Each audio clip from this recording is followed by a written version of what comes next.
வணக்கம் மக்களே, welcome back to நேற்று இன்று நாளை. இன்னைக்கு நம்ம அன்னாச்சி பழம் ஜவ்வரிசி சேர்த்து போட்டு ஒரு பாயசம் ரெசிபி பார்க்கலாமா? நம்ம சேனலுக்கு நீங்க ஃபர்ஸ்ட் டைமா வரீங்கன்னா மறக்காம சப்ஸ்கிரைப் பண்ணுங்க. பைனாப்பிள் நல்லா வாஷ் பண்ணி தோலை சீவிட்டு குட்டி குட்டி பீசஸா சாப் பண்ணிட்டு ப்ரெஷர் குக் பண்ணிக்கலாம்.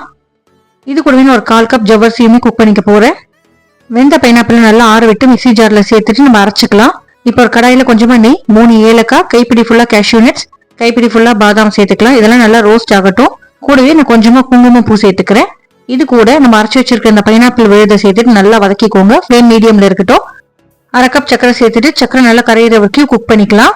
இன்னொரு பாத்திரத்துல 1/2 லிட்டர் ஃபுல் கிரீம் மில்கை கொதிக்க விட்டுக்கோங்க. லைட்டா ஒரு கொதி வந்ததுக்கு அப்புறமா நம்ம வேக வச்ச ஜவ்வரிசி சேர்த்து கட்டி உருண்டைகள்ல உடைச்சிக்கலாம். கொஞ்சமா குங்குமப்பூ, ஒரு 1/2 கப் சக்கரை சேர்த்துட்டு கரையிற வரைக்கும் மிக்ஸ் பண்ணிக்கோங்க. ஜவ்வரிசி நல்லா திக்னஸ் கொடுக்கும். பால் நல்லா ஆறுனதுக்கு அப்புறமா நம்ம பண்ணி வச்சிருக்க பைனாப்பிள் பியூரிய பால்ல சேர்த்துட்டு கலந்து விட்டீங்கன்னா நம்மளோட கீர் ரெடி. டூட்டி ஃப்ரூட்டியோட சர்வ் பண்ணுங்க. பாக்குறதுக்கு கலர்ஃபுல்லா இருக்கும். ட்ரை பண்ணி பாருங்க. தேங்க்ஸ் ஃபார் வாட்சிங்.